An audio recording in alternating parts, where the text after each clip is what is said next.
Hello and welcome back. Welcome back to Bloodborne. There will have been a post-com preamble where I talk about all the NPC stuff and try to get that out of the way as quickly as possible. But just in case I didn't describe things adequately enough, the things that have changed are this. I have Henrik's garb, which is all nice and yellow and flashy. I have Ludwig's rifle, which is a blunderbuss in the game. And blunderbusses are pretty neat. They make parrying exceptionally easy, and they do a lot of stagger damage. They stagger things really, really easily, which is exceptionally handy against certain enemies, especially certain flighty, quick enemies. But also, we have the fire gem, which means this weapon now scales with Arcane. Hooray and hurrah! We're actually making this an Arcane run. Also have the old hunter bone, which I showed off a bit earlier, and I might end up being using against the next boss. This set I'm going to be tackling at least Yahar'gul. I have plans to go to other places, but Yahar'gul is the first. Alright then. So I've already been doing some farming in this area, so I'm sort of familiar with it. I've left a few things out so I can show in this set what things are what, and somebody's apparently watching this, I have no idea why. This is ideally the best way of dealing with bagmen I've found. You wait for them to do a very special move. That one! That was almost too slow. Problems. You get a nice visceral attack, they try and do a follow-up, and they try and charge up. You don't let them charge up, you visceral attack them. Whoosh. And that is the secret to killing the bagmen, over and over, for bloodstone shards. Nightmarish rituals crave a newborn. Find one and silence its harrowing cry.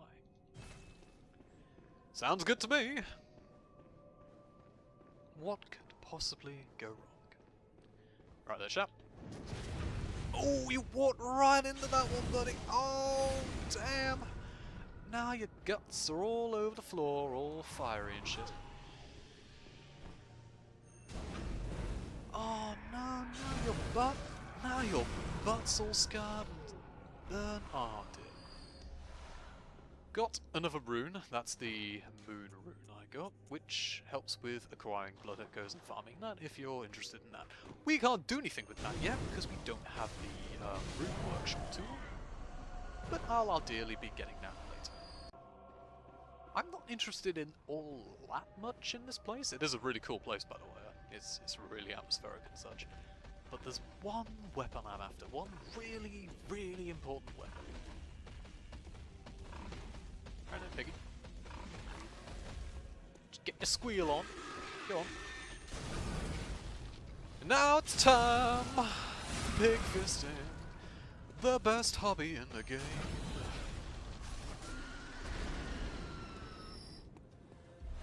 Of all the things you can look forward to in Bloodborne, one of them is extremely weirdly intense pig fisting on an almost fetishistic level. God, I love Japan. It's so bonkers. Also, this. The Hunters of Yahar'gul answer to the village's founders, the School of Mensis. Ominous.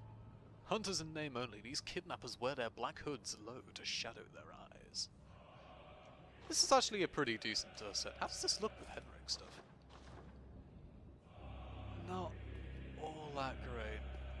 Not all that great. Oh, by the way, this is what the full Henrik set looks like. It is swanky as all hell. Just look at that little feathered top. Oh, it looks so good. It looks so good. But top hat is best hat. Alright then. So that's not actually where I want to be, but I'll go and pick up the stuff anyway. It's just a load of Madman's knowledge, so it's alright. Madman, of course, being, or madmen, I should say, being incredibly insightful people. A little hard to follow, but you know, you can't fault them on that. But what I actually want is on the other side of Yahar'gul. I think there's a shortcut I need to open as well as it. I so want to say Crystal Lizard, because that is functionally what they are. But, I have to fight the temptation. Can't do anything with this yet. Not until much later, actually. Yeah. I'm trying to think where... It's a little further back. It doesn't really matter that much. It's just, you know, if you can open up shortcuts in a game like Bloodborne or Dark Souls, generally it's a good idea to do it. Especially in Demon Souls, from what I've seen, because aren't really a lot of checkpoints in Demon Souls. You pretty much go through a map from start to finish and get the shortcuts, otherwise you are gonna have a bad time. Ah, there you are! Get back here. Who said you could live? Who gave you that incredibly false assumption?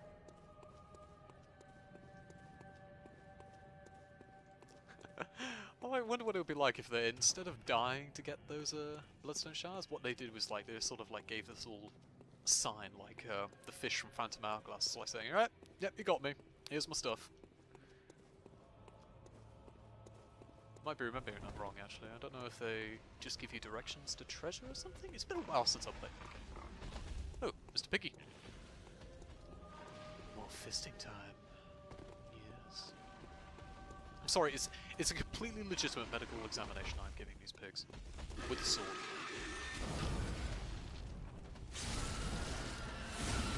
So why did I open up Yarhagul? Well, for farming, of course. It's really good for getting bloodstone shards and bolt paper, which I will not be using, because you can only use it on physical weapons. Generally not a good idea to stay on the main road, because there are shit tons of dogs all over the shop. Thankfully there's this nice little archway. What was I talking about? Oh, the Phantom Hourglass. Haven't played it in a while. Awful lot of backtracking. Now, I do have those. Again, I'm going to complain, it's anachronistic. They're not Molotov cocktails. I'm just going to call them petrol bombs for now. Because that's basically what they are. And just take advantage of the height. Oop. I'm actually amazed how many dog reskins there are in this game. Like, you have the old dogs in Central Dawn, you have these like really furry ones, and then you have like weird Cenobite ones in Hemwick, which I'll be going to later, ideally. It's strange. It's very strange. And there's like 2 in the DLC as well. How did you not get alerted to that? He awkwardly shuffles like, huh, well that was strange. Wonder what did that. Oh, and that was wonderful. Go on, over here. In Souls games, as well as in this game, ideally if you want to perform like a critical attack, don't do it on an elevated position, because it can occasionally fail if you do that. Quite often, actually. So it's just generally a good idea not to. But with some forethought, the weapon is available. And what is it? It's this. The very definition, in my view, of a boring but practical weapon. So far, I've shown off a cane that transforms into a whip, a sword that transforms into a greatsword, there's one that transforms into a hammer, you have a sword that turns into like a poleaxe, and that's not to mention some of the weird shit you see in the DLC as well, like a mace that gets bloodied and turns into an enormous morning star of death. This is just a mace. That's all it is.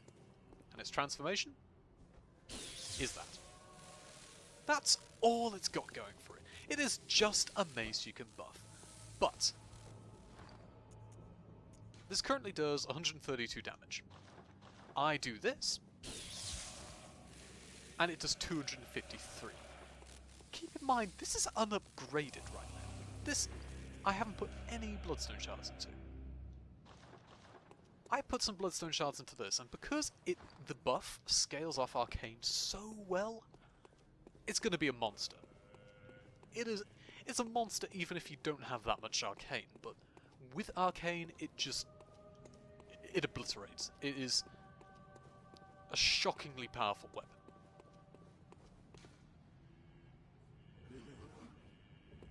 Not quite. That'll become more relevant later. But I'm gonna very quickly go and upgrade this thing. Not that it's particularly useful for the next boss fight, but it will be useful in future ones, especially since I don't have a lot of elemental gems right now. I only have one in this Ludwig's blade, and all the other slots are pretty much empty except for the Tear Blood gem slot, because the physical gems I have do not affect it when it's a fire weapon. So I'll be fiddling around with that, and you'll probably see me back here with all that sorted. Okay, and I'm back. Let's kill this guy for good measure, just because I don't like the way he looks. Just because of that, there's no other reason. It just irks me. In fact, I'm gonna get one shot if I leave myself with that much health. Do these bagmen do ridiculous amounts of damage? Yes, they do. Also, I messed up that parry. And I just shot you there for no reason, other than just, I don't like you. Ooh. How about you don't grab me? Because that's rather uncomfortable. Bing! You're not dead. Why do they always do that? They survive on like one hit point just to annoy me. It's like, yeah, you're not coming back from that, and then you're like, nah, fuck man. I'm eternal. Thankfully not. Anyway, before I was so rudely interrupted, I did some quick leveling up. And also, take note of that damage from the Nitrous. Because, it out-damages my greatsword now. That's how ridiculous it is. Unfortunately, it's not going to do a damn thing against the next boss. Sad, but true. So, in fact, let's just... It's going to do something against these horrible, horrible wenches down here, so, yeah, let's go and deal with them, shall we? Oh, no, I hate... In Bloodborne, right, there are a ton of enemies that have, like, crabs, which have a wind-up of about half a second. And then you have to spend, like, 5 or 7 seconds watching yourself slowly lose health, as you're like, yeah, that's a lot of time I'm wasting there. Yeah, good stuff. Now, normally I would, kill the bagman in the room there for some upgrade material, but really there is not really much point to doing that when it's far, far easier to just do this. Hey guys, what's going on? Don't let me ruin your party. And they don't follow you down here. Boop. See that boss over there? Or that pile of static fur? That's what I'm going up against. And this is an old hunter you can summon if you want. If you want, you can do that. Wait, did I just see that right? Oh, look at that. It's like static, like when you rub static, like a balloon on somebody's head, and like their hair pops up for a second, it goes like, up, and then, pop, up, pop. I should stop making fun of the game, but it's just great. I might want to use the old hunter bone here, so I'm gonna prep it up. But here is the boss.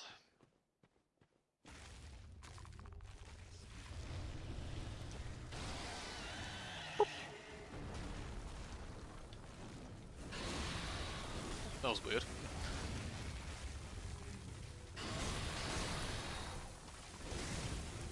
In case I don't mention it in my post-com, or so I don't have to in my post-com, the old hunter bone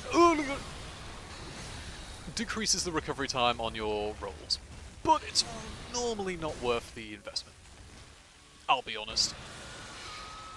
For this though, it might be a bit different, because this guy's attacks can be really wonky.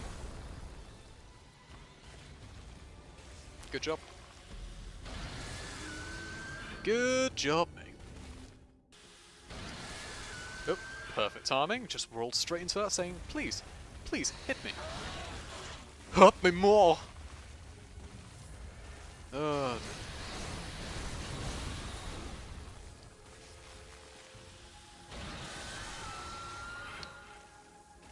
Good job.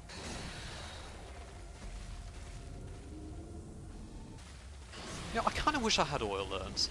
I'm using a big fiery greatsword of fieriness. They might be a bit useful.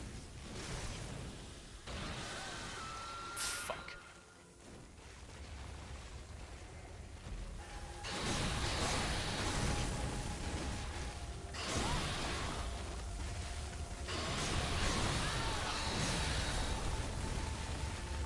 I'm gonna be off mic for a bit. Hold on a sec.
And fuck you too. Whew. That AoE is not kind to you if you have low vitality, that is for fucking certain. Oh, Jesus. It's the first time I really struggled with that boss in a long time. Totally not covering for my own ass, no. There's one more thing I want to do though. I mentioned in the last set that there was a door that you need to go through if you want to talk to Juro without making it angry. This is that door, and that was that boss. So I'm going to go and retrace my steps, so I can show off talking to Juro, because he has a few interesting things to say. He's an alright sort of chap once you get to know him.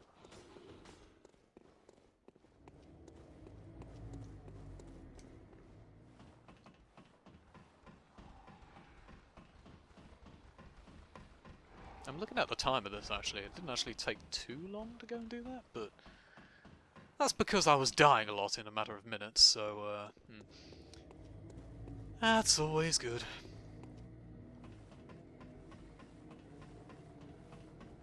Right there, chap. Just casually sauntering over. It's weird. I mean, I know why for gameplay reasons, but for some reason the beasts don't actually attack these guys. It's always very strange, because without provocation they'll attack you, of course.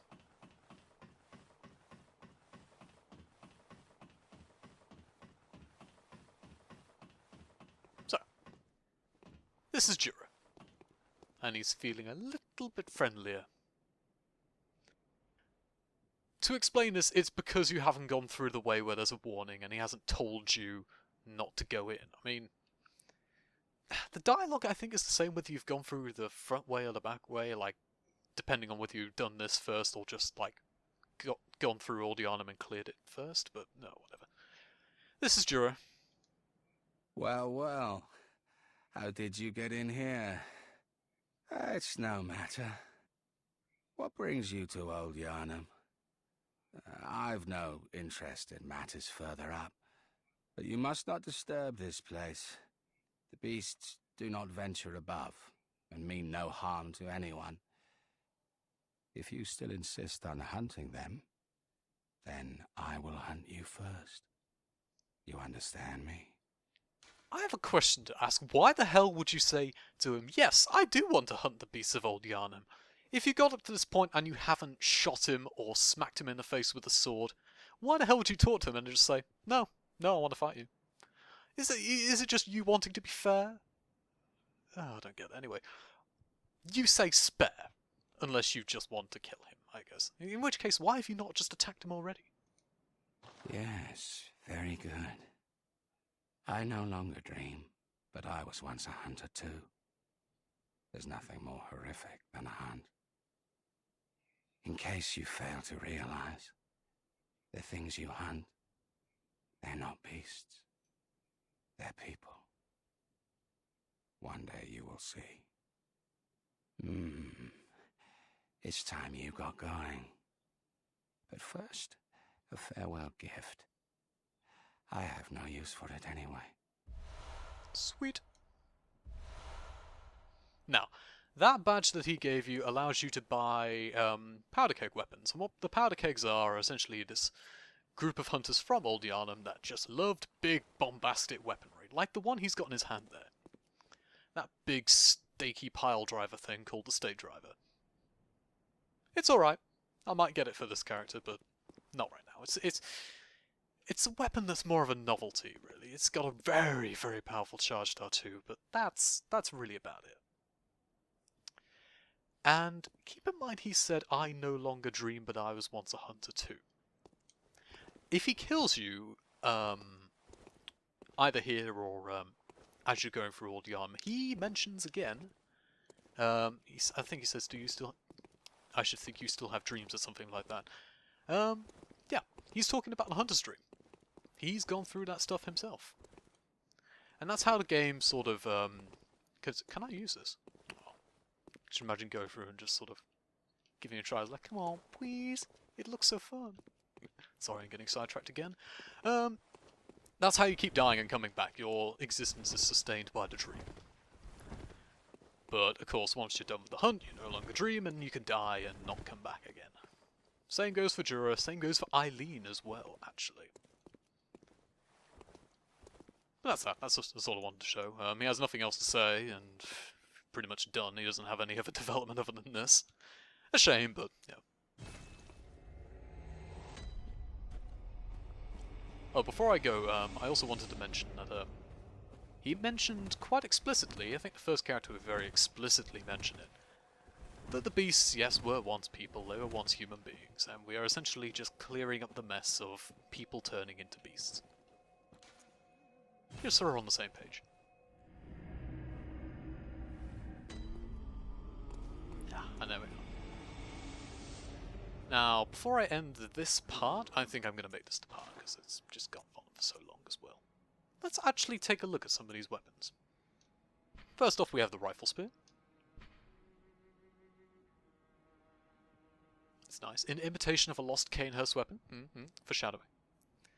And then we have the Stake Driver. With its queerly complex design, violently drives thick stakes into the flesh of foes. It allows for high damage, critical attacks, but is difficult to use and leaves its wielder wide open, but none of this should bother a mere powder keg. Indeed, it should not. I don't have enough strength to use this yet, but I can very quickly solve that. Hello, dearie. Welcome home. I must have... What is it you... Very well, let me... Ding, ding, ding. Damn it. Hold on. Farewell, good Hold on. mate.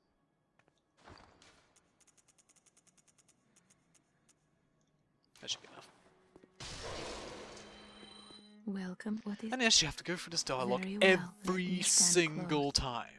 Now shut your eyes. Full on bearer seek lest stuff. Just gotta get on my nerves. Farewell, good Can of mate. course just kill the doll. She does indeed come back if you do that. But this is it. This is the stake driver. Swishy swishy. With ice. Swoopy R2. Let's be honest, nobody gives a shit about that. Because the reason people give a shit about the stake driver is because of this. How could you not love as bombastic a charged attack as that? And is there a slot for this? I haven't checked, but no, there isn't. But if you have gems that can fit into the slots, you can make this elemental too. You can swip and swatch. Swip and swatch? Good job, mate. You can swap around gems if you like. So if I had a radial, like Arcane or bolt gem, I could stick it into this and make it a bolt weapon. But I can't. But there you go. So anyway, next part we'll be doing Hemwick Channel 8, so I will see you then.